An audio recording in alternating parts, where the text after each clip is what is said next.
Bien, bonjour à tous. Ceci est une répétition, une première répétition d'une conférence qui s'appelle Grandes erreurs statistiques, on nous ment, on nous manipule. Alors, je vais commencer par citer Churchill qui disait « Je ne crois aux statistiques que lorsque je les ai moi falsifiées ». Alors, j'ai fait un petit catalogue, un petit tour d'horizon de finalement tout ce qui ne va pas et toutes les erreurs que je rencontre au quotidien. Et je vais vous apprendre justement à ne plus vous tromper, à ne plus faire d'erreurs et à ne plus avoir des raisonnements biaisés. Donc, ce que j'ai trouvé comme type d'erreur, c'est sur les formes de graphiques, sur les couleurs, les échelles, les tromperies, les erreurs de calcul, les fausses corrélations, les indicateurs biaisés, etc., etc. Commençons par la forme du graphique.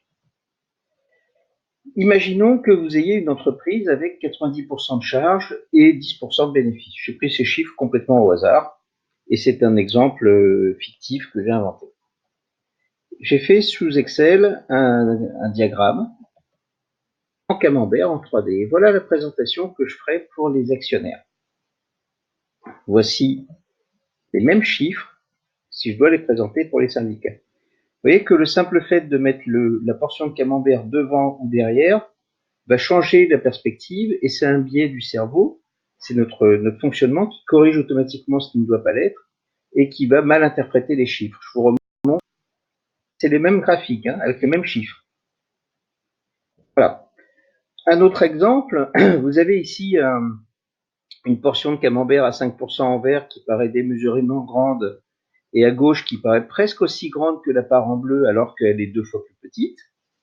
Et sur les deux autres valeurs, violet et rouge, ces deux zones paraissent à gauche très différentes, et à droite, on se rend compte que ce sont exactement les mêmes valeurs. Passons maintenant au problème de type d'échelle. Voilà un graphique sur la population de 75 ans et plus sur une grande période. Et on voit que globalement, c'est stable, que ça monte un peu, je dirais, des années 75 aux années 91, mais c'est assez léger, puis ça redescend un peu, ça remonte un peu, on voit un petit accident vers 10, et après ça grimpe, mais vraiment très très doucement. Qu'est-ce qui me permet de savoir ça, et de savoir que ce graphique est honnête et juste? Ben, il y a juste un truc sur lequel on doit porter son attention, c'est le fait que mon échelle à gauche commence à 0. Si l'échelle n'est pas à 0, on est sur un zoom et on déforme la réalité. Alors on peut la déformer un tout petit peu, vous voyez là je suis plus à 0, je démarre à 100 000, ça permet d'accentuer un peu plus les phénomènes, et puis il faut le faire de manière mesurée, raisonnable, et de l'annoncer clairement.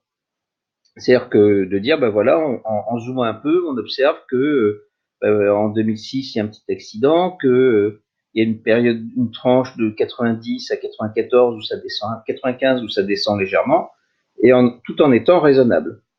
Si je suis un peu manipulateur, je prends une échelle extrême. Et vous voyez que là, je peux vous expliquer que ça grimpe en flèche, ça redescend en flèche, ça grimpe en flèche. Ce graphique-là est complètement faux, puisque mon échelle de gauche est complètement trompeuse. Et je peux même ne prendre que la partie de droite, c'est-à-dire à partir de 96, pour expliquer qu'on est en forte croissance, alors qu'en réalité, on est sur quelque chose qui est plutôt stable. Les erreurs de calcul, alors celles-ci sont en général assez faciles à identifier. Par exemple, vous avez un affichage sur CNews au mois de mai de 2019. Êtes-vous pour ou contre le maintien de la France dans l'Union européenne? Pour 77%, contre 33%. Donc là, on voit de manière, c'est une vraie copie d'écran. On voit de manière très claire qu'il y a une erreur de calcul, ça fait 110%. Et grâce à la source, on peut remonter et trouver l'origine et la véritable information. En réalité, c'est pas 33%, c'était 23%, c'est une petite faute de frappe. Là, ma foi, c'est pas très dérangeant. On voit de manière flagrante qu'il y a une petite erreur. Ça m'amène au phénomène d'échelle extrême. Voilà un exercice encore universitaire et purement fictif, où on voit les mêmes données, mais représentées à gauche avec une échelle qui démarre à 3,14 et qui finit à 3,15, et à droite avec une échelle qui démarre à 0 et on voit bien que ça évolue très peu. Ce sont les mêmes chiffres, hein. Alors dans la vraie vie, vous pensez peut-être qu'on voit jamais ça, mais en réalité, si, on le voit et on le voit tout le temps. D'ailleurs, si vous n'avez pas d'échelle sur un graphique, méfiez-vous. Voilà un exemple d'un joueur de baseball. On nous explique que sa performance est passée de 77 miles par heure à 75. Mais si la partie de gauche fait 77, la partie de droite ne fait pas 75. Il y a un problème dans le graphique, c'est une tromperie. On a l'impression que la performance a été divisée par 2.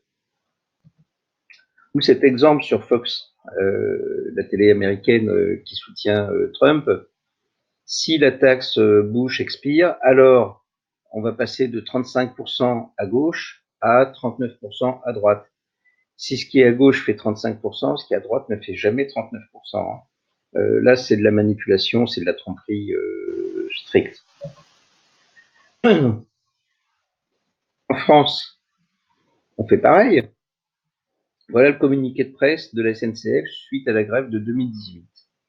Donc vous voyez, à gauche, le taux de participation à la grève, la SNCF a expliqué, hein, c'est le vrai communiqué officiel, le 4 avril a expliqué que le taux de grève est passé de 33% à 29%. Et le graphique laisse entendre que ça a été divisé par 2, quoi, quasiment. Donc c'est un graphique trompeur, c'est de la manipulation ici assez clairement. Et ils ont mis ça encore un peu plus tard, quelques jours, le 18 avril, en disant que ça y est, maintenant, on est passé de 22% à 19%. Donc là, c'est pas de l'erreur, hein, c'est complètement volontaire. D'ailleurs, si on fait le vrai graphique, vous avez à gauche le graphique produit par la direction de la communication de la SNCF, et à droite, ce qu'aurait dû être le vrai graphique avec les vrais chiffres. On voit bien que c'est pas du tout la même chose. C'est une erreur assez fréquente. Maintenant, vous commencez à avoir l'œil un petit peu exercé. Voilà le point. Donc, c'est pas non plus des journaux très polémiques, hein. Air France, des chiffres qui parlent. Et le journal Le Point propose de comparer le salaire annuel brut d'un commandant en fin de carrière sur Boeing 777 chez Air France avec ses homologues Swissair ou Lufthansa. Et alors, il y a plein de choses qui me choquent. D'abord, il y a un code couleur. Le rouge, ça exprime la colère, ça exprime l'injustice, ça exprime plein de choses. Donc, le choix du rouge n'est pas neutre ici. Il n'y a rien qui imposait de mettre un truc en rouge et un truc en bleu. On pouvait laisser tous les deux en bleu ou en rouge. Le deuxième point, c'est que on pointe un cas particulier. C'est un temps, donc c'est un grade donné. En fin de carrière, donc à un moment précis de sa carrière, et sur un Boeing 777, donc sur un type d'avion particulier. Alors, ça n'a aucune valeur en termes d'analyse. Ce qu'il faut, c'est voir globalement le coût de fonctionnement de toute catégorie ou toute catégorie de commandants. Enfin, et vous avez compris maintenant que si ce qui est à gauche, ça fait 270 000, ce qui est à droite, ça ne fait jamais de la vie, ça peut faire 200 ou 210 000. Alors que manifestement, on est quasiment 3 fois plus bas. Donc, le journal Le Point qui titre des chiffres qui parlent, ça parle, oui, mais pas sur le fond, sur la forme, il y a un sérieux souci de manipulation. Donc, je voulais vous présenter maintenant un autre type d'erreurs et de tromperies, sont les erreurs de type cumulatif ou évolution de pourcentage. On se souvient tous de la célèbre formule du président Hollande qui disait « On va infléchir la courbe d'évolution du chômage ». Qu'est-ce que ça veut dire? Ça veut dire que on veut ralentir l'évolution du chômage. Ça veut dire que le chômage va continuer à grimper, mais que notre ambition, c'est de le faire grimper moins vite. Mais il va grimper. Donc attention, les mots ont un sens. Et voilà, par exemple, quelques petits exemples de ce type-là avec le Parisien. Et le Parisien nous montre les tarifs des autoroutes et on voit un graphique, on a l'impression que ça monte, ça descend. Un très graphique. En réalité, ça monte, oui, jusqu'à 2,5%, mais après, ça ne descend pas, ça augmente moins vite, ça augmente moins fort, mais ça augmente encore. Si on avait dû faire le vrai graphique, voilà le vrai graphique qu'on aurait dû faire. Non pas quelque chose qui monte et qui descend, mais quelque chose qui monte tout le temps et qui est plus conforme à la réalité. Voilà un petit exercice auquel je me suis prêté. Alors, exemple complètement inventé par moi. Je suis parti de 5% de chômeurs et je les ai fait évoluer de plus 8% la première année, plus 7 la deuxième année, plus 6 la troisième année. Donc on voit bien que ça, l'évolution diminue. Et c'est le graphique d'en bas. Par contre, le nombre de chômeurs augmente, c'est le graphique d'en haut. C'est un autre type d'erreur de type cumulatif. C'est que là, on vous présente le revenu annuel cumulé. C'est un placement. Là, par contre, on est sur de la vraie donnée. Et c'est un placement initial qui a été fait en 2004. Et on voit année après année combien rapporte bon, le placement, mais également les intérêts qui eux-mêmes sont replacés, et ainsi de suite. Et quand on voit ça, on se dit, bah tiens, c'est assez intéressant. Mais quand on a l'œil un peu exercé, on se dit, oh, mais cette évolution-là, elle est légèrement en forme de cloche, légèrement en forme de courbe, et ça a l'air de plutôt s'arrondir vers enfin, de partir vers la droite et de partir vers le bas, quoi. En tout cas, on est sous la diagonale. Ça a l'air d'être de moins en moins intéressant. Et ça l'est parce que si on fait plus en cumulé, mais en réel, l'évolution mois par mois, année par année, voilà ce que ça donne. Et évidemment, ce placement est beaucoup moins intéressant. Dans la vraie vie, toujours, hein, je pense que tout le monde connaît Tim Cook. Tim Cook, c'est le patron des iPhones et d'IBM et d'Apple. Et Tim Cook a présenté ce graphique sur les ventes cumulées d'iPhone. Le chiffre qui veut rien dire, puisque une vente cumulée d'iPhone, c'est quelque chose qui n'a aucun sens. Dans ma vie, j'ai eu 3 iPhones, donc là, je compte pour 3. En réalité, je n'en ai qu'un. Les 2 autres sont, je sais pas où, revendus ou partis à la poubelle. En tout cas, je ne les ai plus.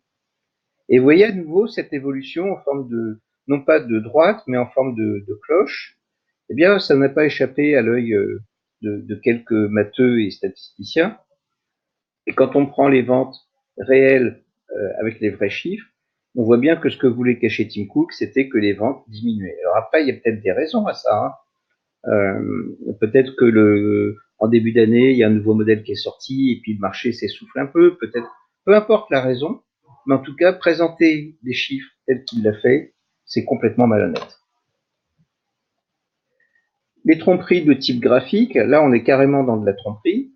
Voilà un exemple des morts par arme à feu en Floride. Et on voit en 2005 une loi qui est censée avoir modifié des choses. Regardez bien ce graphique et regardez-le bien.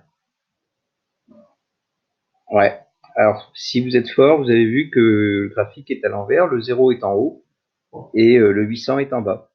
Et quand on fait le vrai graphique et qu'on le retourne, voilà le vrai graphique, et on se rend compte que la loi n'a rien fait et que même elle a accentué, voire aggravé les choses. Là, on est dans de la manipulation simple. En France, on fait pas ça, hein, on se trompe jamais dans les graphiques. Voilà par exemple une info sur BFM. On regarde bien, alors vous voyez toujours le code rouge, hein, le code couleur rouge pour montrer la colère, l'opposition, quelque chose de négatif. Le vert et le bleu sont beaucoup plus neutres et beaucoup mieux perçus. Et la question c'est, que pensez-vous de la mobilisation des organisations syndicales contre la réforme du gouvernement? En opposé à la grève, vous avez 48%. Mais quand vous regardez bien, 48%, ça fait plus que la moitié. Alors BFM s'est excusé après en disant non, mais c'est un stagiaire qui s'était trompé, c'est pas intentionnel, on n'est pas du tout dans la tromperie. Si, quand on présente un chiffre où 48% est mis en rouge pétant, et que ça fait plus que la moitié, si on est dans la tromperie, il n'y a pas d'autre signification. CNews, au mois de mai 2018, pareil, hein, 49%, ça fait plus que la moitié. Est-ce qu'on soutient la mobilisation des fonctionnaires? Non, hein, les gens non, sont en colère, ils ne soutiennent pas. Mais le vrai graphique aurait dû être celui de droite. Et là, on voit que l'opinion est beaucoup plus partagée. Allez, maintenant que vous avez l'œil, regardez bien ce graphique qui a été diffusé sur CNews au mois de mai 2019 sur les intentions de vote aux élections européennes. Ah, je vous laisse réfléchir 2 minutes. on commence à voir des choses. Hein. Tout d'abord, il y a une première tromperie qui est que on a rajouté sur fond noir les pourcentages et ça donne le sentiment que Nathalie Loiseau, donc de La République En Marche, fait un score plus important que les deux autres, à cause du 21,5%. Et bien évidemment, présenter les choses comme ça, c'est trompeur, parce que ce qui est sur fond noir, c'est juste le chiffre, c'est pas du tout le graphique. Et donc le vrai graphique aurait dû être celui-ci, avec le Rassemblement national en tête avec 23% et La République En Marche en seconde position avec 21% et derrière les Républicains.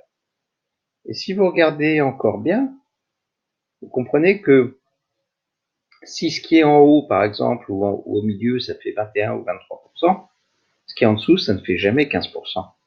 Et on voit bien par rapport à la proportion, les échelles sont différentes. Et le vrai graphique qu'aurait dû présenter cette télévision, c'est celui-ci. Et effectivement, on avait un Rassemblement national en tête, la députée européenne Nathalie Loiseau en seconde position et les Républicains assez loin derrière. Et là, vous voyez que la vision ou la perspective du graphique n'est plus rien à voir avec ce qu'on avait initialement, qui était doublement trompeur avec deux effets qui manipulent la réalité des faits. On va parler des sondages de Noël sur la réforme des retraites, Noël 2019, donc très récent. Et voici ce qui a été présenté sur LCI, donc c'est la chaîne d'information de TF1. Grève, la bascule de l'opinion. Donc là, le titre, il est très clair. L'opinion est en train de basculer. Avant, les gens soutenaient, maintenant, ils soutiennent plus. Et évidemment, on a un sondage qui est présenté par le journaliste. On peut retrouver encore cet article en ligne, hein, qui dit que, bah oui, voilà, les gens commencent à en avoir marre de la grève et commencent à être très partagés. Et voilà, il y a en gros 31% qui soutiennent la grève, et puis opposé et hostile, ça fait 34%. Donc grosso modo, le gars dit, résultat du sondage, bah, les gens sont mitigés. Il y a à peu près autant qui soutiennent la grève que autant qui sont hostiles à la grève. On a juste oublié un truc dans ce sondage, c'est qu'on a oublié une catégorie qui est sympathie à la grève. Et effectivement, et la dernière catégorie était indifférence. Et évidemment, quand on présente le graphique comme ça, on voit qu'une écrasante majorité des gens soutenaient la grève, et la manière de le présenter dans FCI est complètement trompeuse et complètement fausse. Hein. Là, on est clairement dans de la manipulation. BFM TV fait pareil. Voilà un sondage qui a été présenté pour chercher à montrer quel gouvernement ou quel mouvement politique incarne le mieux l'opposition à Emmanuel Macron et au gouvernement. On voit qu'en premier, c'est aucun en particulier, puis après, on a classé dans un ordre assez étonnant différents partis. En réalité, c'est pas la bonne manière de faire parce que tout ce qui est aucun, autre, divers, etc., c'est quelque chose qu'on sort en général des graphiques sous une couleur très neutre, comme là en gris, mais qu'on met tout à fait à la fin. Et le vrai graphique qu'on aurait dû présenter, c'est celui-là. Mais celui-là mettait en avant de façon très forte la France insoumise. Et bah, évidemment, le but recherché était de surtout pas les valoriser. On est là carrément à nouveau de la manipulation. Ici, je sais pas, je pense qu'on est sans doute plus dans de l'erreur. Voilà le Figaro. Hein, faut-il taxer les entreprises qui multiplient les emplois courts? Oui, 61% à gauche, non 39%. Manifestement, les 39% de droite sont beaucoup plus grands que les 61% de gauche. Je pense que c'est une erreur, en tout cas, je vais oser l'espérer. Mais voilà, c'est très étonnant, les erreurs vont toujours dans le même sens. Hein. Peut-être encore un stagiaire. Ou dans le JDD en novembre 2018, êtes-vous satisfait ou mécontent d'Edouard Philippe? Ce sont des vraies copies d'écran, hein, tout ça. Donc on voit sur la gauche, enfin sur le schéma de droite, mais la gauche du schéma, 34% sont satisfaits et 62% sont mécontents. Et curieusement, ça fait la même taille. Donc, depuis quand 62%, ça prend la même part que 34%? Allez, on va dire que c'était encore un stagiaire qui s'est trompé. Et Alors après, il y a bien eu un erratum, mais l'erratum a été, excusez-nous, on s'est trompé dans les chiffres, le graphique était faux, etc. Mais entre ça qui est diffusé et publié à très grande échelle et l'erratum qui figure dans un petit coin sur une page web que personne ne consulte ou quasiment personne, il y a un fossé qui est assez important. Pour les municipales 2020, donc qui vont avoir lieu là au mois de mars, eh bien, il y a une circulaire que M. Castaner a envoyée au préfet, qui fait qu'on ne compte plus les villes enfin, dans les sondages, on ne compte plus les villes qui font moins de 9000 habitants. Alors pourquoi 9000? Juste parce que ça l'arrange, hein, il n'y a pas de règle statistique à ça. La conséquence, c'est que 96% des communes ne seront pas prises en compte, c'est toutes les petites communes. Et bien évidemment, vous comprenez que les grandes villes qui restent, hein, puisque c'est que les villes de plus de 9000 habitants, sont plutôt favorables à la République en marche. Et d'ailleurs, c'est un biais de présentation, c'est que du coup, aujourd'hui, le Front National, enfin, le Rassemblement National arrivait un point devant la République en marche, et grâce à ce bidouillage des chiffres, il n'y a pas d'autre mot, la République en marche arrive 5 points devant le Rassemblement national. Donc favoriser dans une présentation et changer les règles de calcul juste avant de les appliquer, c'est du bidouillage, c'est de la politique, c'est pas des maths, c'est pas des stats, c'est de la manipulation pure et dure. Hein. On va parler maintenant des tromperies, comme celle du prix du gaz. Alors vous vous souvenez peut-être qu'en 2010, voilà, ça c'est un article du Figaro, un vrai article, hein. En 2010, le prix du gaz a augmenté de pratiquement 10%. Et le président du CRE, de la Commission de régulation de l'énergie, Monsieur Ladoucette, explique et va dans les médias. Il a été repris largement et il dit, ben voilà, dans le prix du gaz, il y a deux parties. Il y a une partie qui concerne le prix du gaz lui-même et il y a une partie qui concerne le transport. Le gaz a augmenté de 6%, le transport a augmenté de 4%, ça fait 10%. Tout le monde a repris ça. Depuis quand 4% d'un morceau et plus 6% d'un autre morceau, ça fait 10% du tout? Imaginez un employeur qui va avoir deux employés, qui dit, bah voilà, toi tu as eu 4% d'augmentation, il va voir le deuxième, il dit, voilà, toi tu as eu 6% d'augmentation, et il s'adresse à tout le monde en disant, alors vous êtes content, vous avez eu 10% d'augmentation? Voilà, c'est complètement faux, hein. Et tant qu'à prendre les gens pour des imbéciles, autant aller jusqu'au bout. Voilà le point, hein, un article. Et le gars explique, il dit voilà, en moyenne, ça augmentera hors TVA, hein, tout est dans le détail, de 10 euros par an. Et pour ceux qui utilisent aussi l'eau chaude, on va passer à 21 euros par an. Non, la facture moyenne de gaz est de 1600 euros par an. Donc 10% de 1600 euros, ça fait pas 10 euros, ça fait 160 euros par an d'augmentation. Un autre exemple, vous voyez que ça c'est une copie du JT de France 2 de 2013, avec un journaliste qui est pourtant diplômé d'une école supérieure, qui a fait une formation de journaliste, etc. Il explique que le prix du gaz, l'électricité maintenant va augmenter de 6% par an 5 années de suite, et que vous voyez, ça fait plus 30%. Et non, si ça augmente de 6% la première année, ok, mais 6% la deuxième année, c'est 6% de la base, plus les 6%, de la base qui a changé, qui a déjà augmenté de 6%. Et quand on fait le vrai calcul, eh bien, vous voyez, il expliquait que la facture passerait de 693 à 900 euros. En réalité, c'est pas 900 euros, c'est 927 euros parce que ça fait à peu près 33%, un peu plus de 33%. On va parler maintenant de l'effet cigogne et des fausses corrélations. Alors ça, c'est un sujet qui revient souvent et qui, je vous cache pas que ça m'agace vraiment régulièrement. L'effet cigogne, à l'origine, c'est un biais cognitif, hein, qui est que on observe des événements ou une tendance, on observe un fait, et on dit que c'est le fait qui a déclenché les événements. Et l'effet cigogne, c'est là que vient l'idée des bébés avec les cigognes, c'est qu'on a remarqué qu'en Alsace, surtout dans les campagnes, il y avait beaucoup de cigognes et il y avait beaucoup de bébés. Et donc, c'est sans doute que des cigognes apportaient les bébés. C'est là l'origine de la croyance populaire. Mathématiquement, je dirais corrélation n'est pas causalité.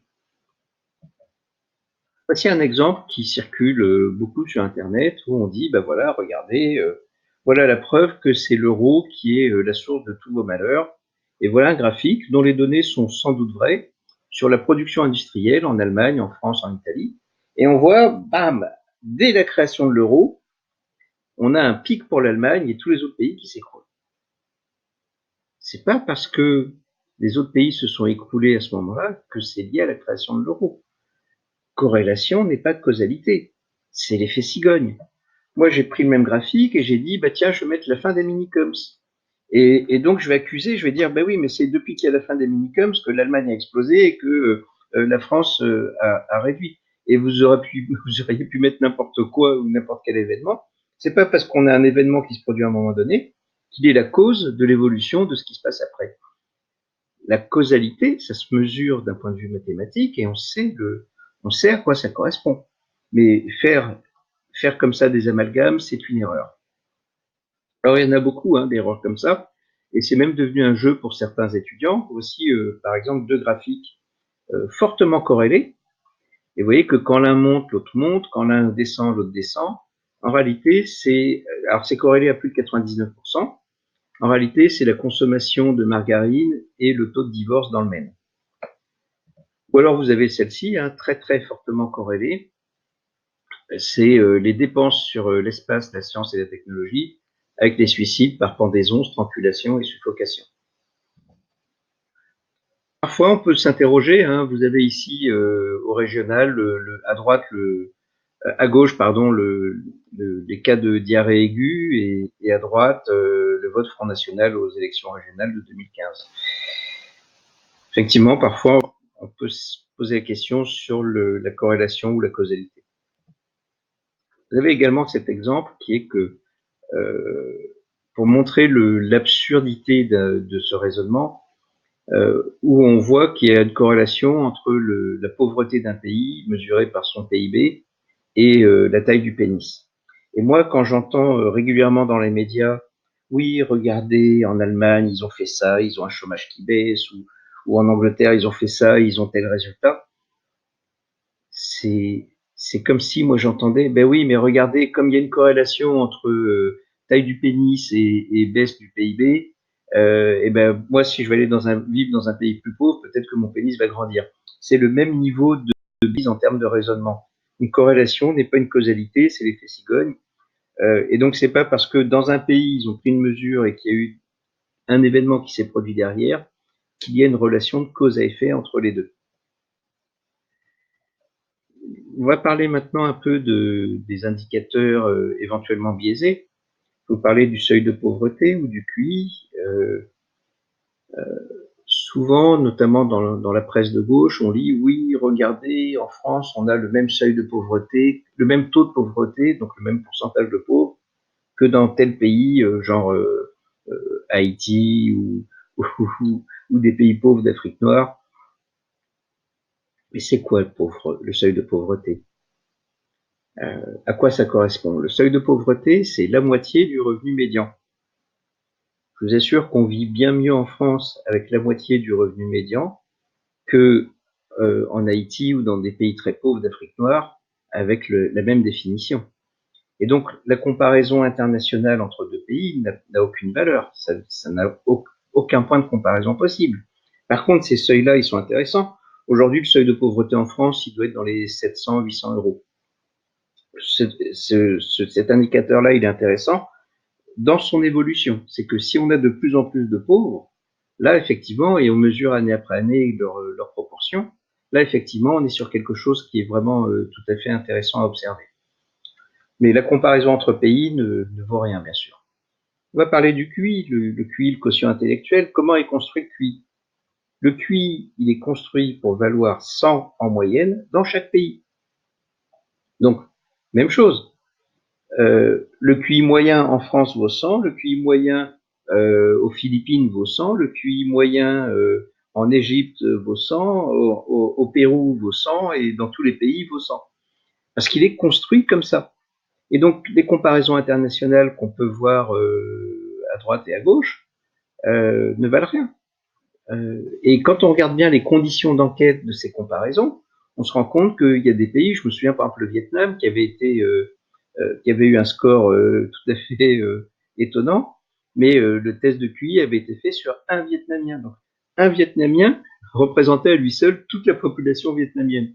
Donc évidemment, là, on est dans de la manipulation. Tout ça, ça veut vraiment rien dire. Hein. L'espérance de vie, pareil. L'espérance de vie, comment elle est calculée? Alors, aujourd'hui, elle est à peu près de 84 ans pour une femme. L'espérance de vie, ça correspond à quoi? C'est pas vous mesdames, qui allez vivre 84 ans. L'espérance de vie, c'est un très bon indicateur, hein, vraiment intéressant. C'est un enfant qui naîtrait aujourd'hui. Si la médecine ne fait aucun progrès, s'il n'y a pas d'épidémie, s'il n'y a pas d'événement, s'il n'y a pas de guerre, s'il n'y a pas de problème climatique, si les conditions restent celles qu'elles sont aujourd'hui, alors il vivra en moyenne 84 ans. Alors il y a eu un phénomène assez intéressant il y a peu de temps, enfin relativement peu de temps. Pour la première fois depuis très très longtemps, alors qu'en moyenne on gagne à peu près un trimestre de vie par an, pour la première fois on a eu une baisse de l'espérance de vie. Alors la vraie question, c'est pourquoi? Est-ce que quelle est la cause? Et là, à ma grande surprise et grande déception, tous les médias ont repris en masse un, un texte qui est sensiblement le même et qui est du n'importe quoi. L'IB, la mutualité, enfin, voilà quelques exemples. C'est climat. Je vois pas où est le climat là-dedans. Il n'intervient pas dans le calcul de l'espérance de vie, hein. Ni en cause ni en conséquence. Hein. Baisse de la fécondité, population vieillissante, et avec toujours le petit mot qui rassure, hein, rassurez-vous, braves gens, c'est conjoncturel et c'est pas une tendance inquiétante. On a une deuxième explication qui est tout aussi bidon, qui est incompréhensible, mais voilà, c'est lié à l'effet du vieillissement, c'est lié à ceci, c'est lié à cela. Ou troisième explication, c'est selon les experts, il ne faut pas amplifier la situation, blablabla. Non, tout ça, sont des commentaires qui n'ont pas de vraie valeur d'analyse. Les questions qu'il faut poser, c'est est-ce que c'est pas lié aux structures de soins, aux fusions d'hôpitaux, aux mécanismes quelconques de santé ou à un phénomène quelconque. En tout cas, ça mérite bien plus que des analyses comme ça qui sont et basiques et fausses et qui ne veulent que rassurer la population. L'inflation, vous connaissez tous l'inflation. Comment est calculée l'inflation? Au mieux, vous savez que c'est fait sur l'analyse du panier de la ménagère. Et donc, on a un panier de services, de biens, etc. Et on dit que ben voilà, chaque foyer français, en moyenne, dépense de l'eau, du gaz, de la nourriture, du loyer, des restaurants, etc., etc. Mais qu'est-ce qu'il y a dans le panier? Eh bien, cet indicateur-là a été tellement torturé à des fins politiques par tous les gouvernements successifs depuis 20 ans qu'il ne veut plus rien dire. C'est que tantôt, quand on veut remettre un peu d'inflation, on rajoute des choses qui augmentent. Tantôt, quand on veut montrer qu'on maîtrise l'inflation, on retire des choses où on bidouille les chiffres. Et cet indicateur-là, aujourd'hui, ne veut plus dire grand-chose. Alors voilà,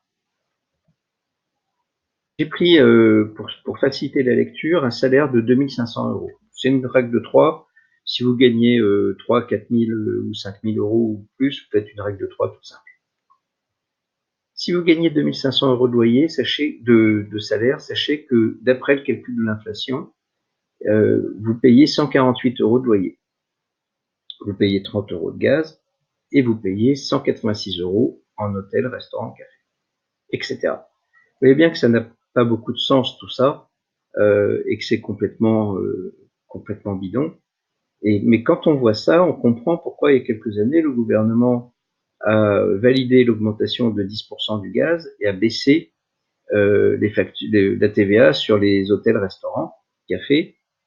On voit tout de suite que la baisse a eu un impact fort sur l'inflation, alors que la hausse du gaz, 10% de 30 euros, ça fait plus 3 euros, quoi.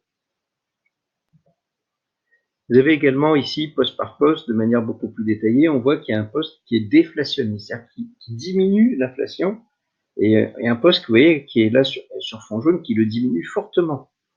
Moins 9,6% sur ce poste.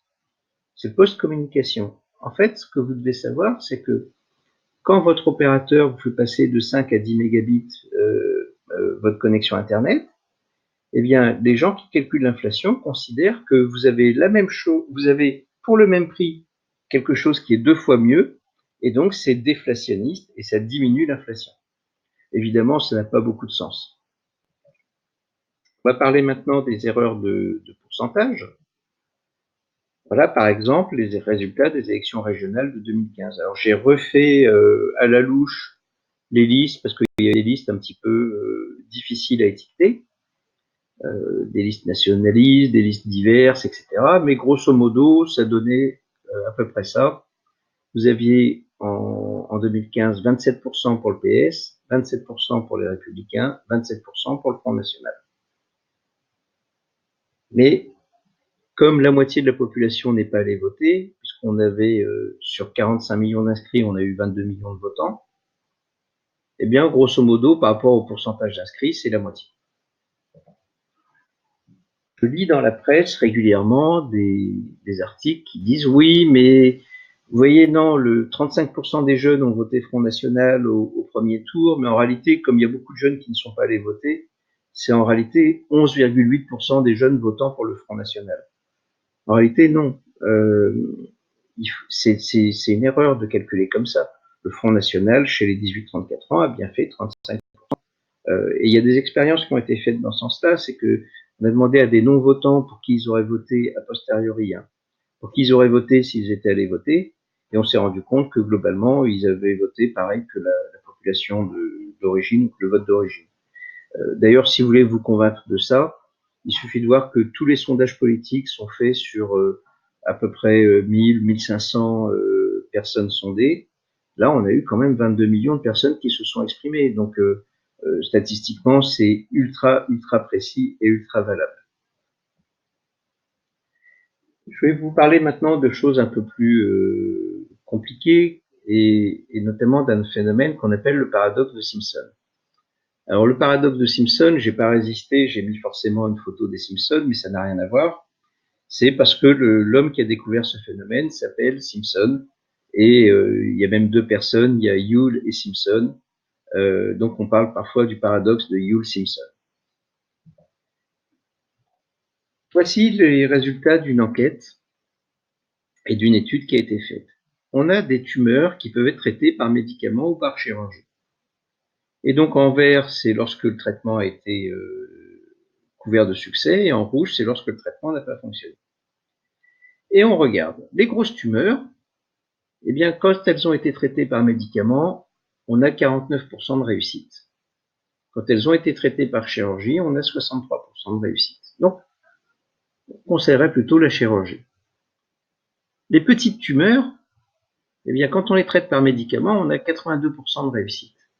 Mais quand on les traite par chirurgie, on a 90% de réussite.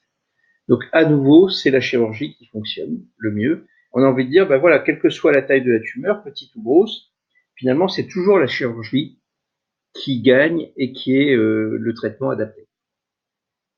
Quand on mélange la population et qu'on prend toute la population, donc je vais faire le total à chaque fois, hein, total des gens traités par médicaments, total des gens traités par chirurgie, et on se rend compte que là, c'est les médicaments qui fonctionnent à 76% et la chirurgie à 66%.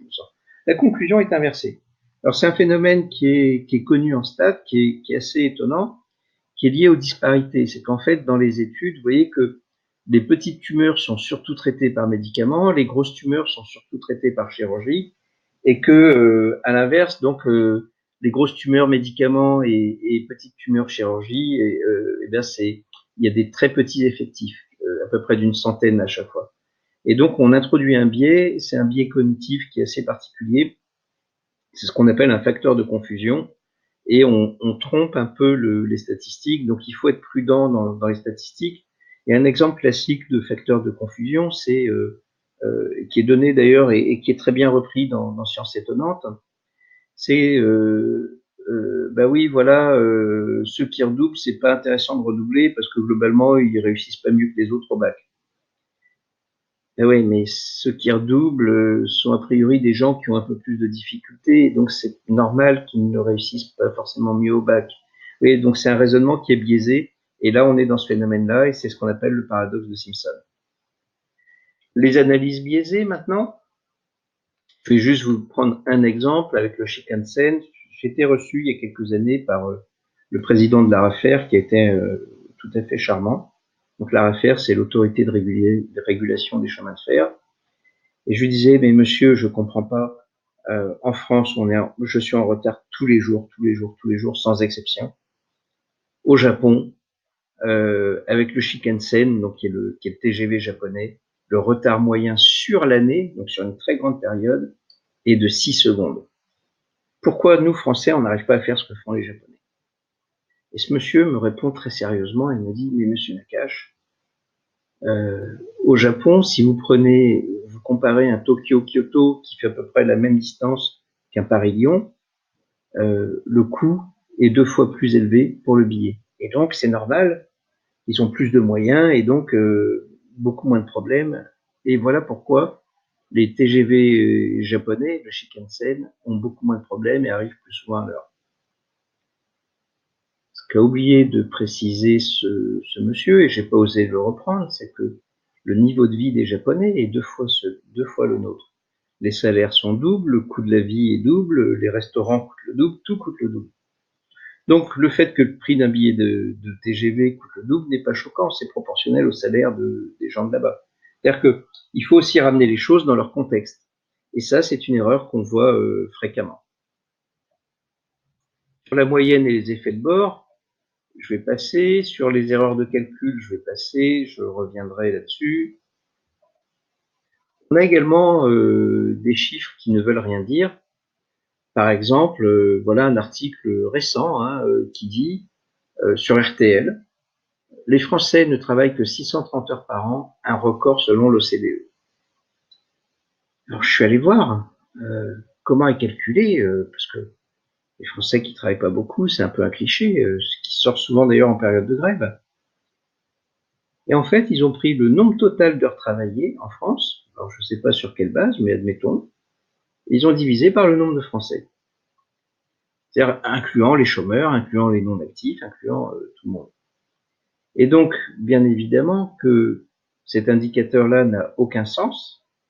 Il est juste le reflet qu'en France, à ce moment-là, il y avait un taux de chômage important. On ne peut pas compter les chômeurs dans la moyenne de gens qui travaillent compté en nombre d'heures.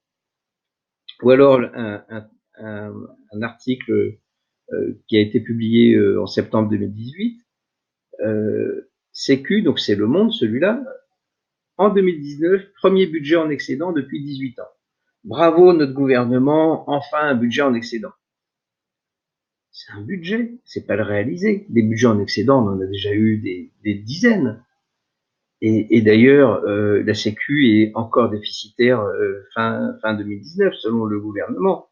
Il y a eu les phénomènes des gilets jaunes, il y a eu des grèves, il y a eu un tas de problèmes.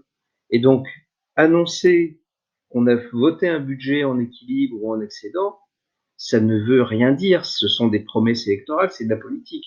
Et que des grands journaux comme Le Monde reprennent ça un peu de manière glorieuse, je les invite à être un peu plus prudents dans la présentation des chiffres. Vous avez également des chiffres contradictoires. Vous voyez qu'entre BFM et le journal du net, il y en a un qui dit que le chômage augmente, l'autre qui dit que le chômage diminue.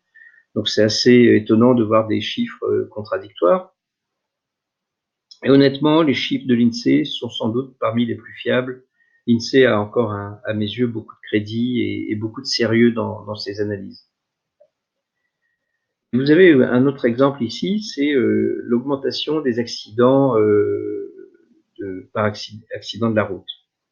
On voit qu'en septembre 2018, il y a un pic, ça remonte. Beaucoup de journaux ont titré oui, d'ailleurs même le ministre est intervenu, oui, c'est la faute des gilets jaunes, parce qu'ils ont cassé les radars et donc les gens sont moins prudents et donc ils se tuent plus. Vous vous rappelez l'effet cigogne? Causalité, n'est pas corrélation et inversement. C'est pas parce que les gilets jaunes ont cassé des radars qu'il y a plus d'accidents. Ou en tout cas, si c'est ça la règle, il faut le démontrer. C'est par exemple, on peut démontrer ça en disant, bah oui, le pic d'accidents et le pic de morts et de problèmes sur les routes s'est produit exactement là où les gilets jaunes ont cassé les radars. Et là, effectivement, on peut commencer à parler d'une corrélation et d'une causalité. Mais où ont eu lieu ces accidents, on n'en sait rien. Ça peut être un problème de météo, ça peut être un problème de n'importe quoi. Rappelez-vous, hein, les minicums, qui sont la cause de plein de choses. Hein. Faut pas mettre comme ça en relation des événements sans prouver qu'il y a une relation. Enfin, des choses comme ça qui m'agacent toujours, c'est ce genre de titre. C'est pouvoir d'achat, la fausse perception des Français. Donc c'est un journal qui s'appelle Challenge. C'est vraiment le summum dans l'art de prendre les gens pour des imbéciles. C'est non, mais euh, toutes les taxes sont diminuées et si vous pensez que ça augmente, ben c'est une fausse perception de votre part. Vous avez l'impression que ça augmente, mais en réalité ça a diminué. Alors sur quoi on se base là-dessus? On se base sur des moyennes. Euh, et les moyennes n'ont pas de sens si elles sont pas, si on n'a pas derrière la distribution de ces moyennes. C'est que effectivement, il y a des choses, le pouvoir d'achat a fortement augmenté chez, allez, je vais être dans la caricature, mais chez les ultra riches, mais il a diminué chez les populations plus pauvres. Donc en moyenne, quand on regarde tout le monde, oui, le pouvoir d'achat a augmenté, mais pour l'immense majorité des gens, le pouvoir d'achat a diminué réellement. Voilà. Alors en conclusion, c'est un peu des bonnes pratiques, c'est que quand on veut mesurer quelque chose, il faut se poser au minimum quelques petites questions comme que veut-on mesurer? Comment on doit le mesurer? Est-ce que les indicateurs sont pertinents? Est-ce que c'est mathématiquement vrai? Est-ce qu'on a des données fiables? Est-ce qu'il y a des biais possibles? Est-ce que les calculs sont fiables? Et surtout, faites preuve de discernement et d'esprit critique et utilisez votre cerveau, quoi. Voilà. Ma conclusion, c'est tout est mathématique, alors ne les maltraitez pas. Merci beaucoup.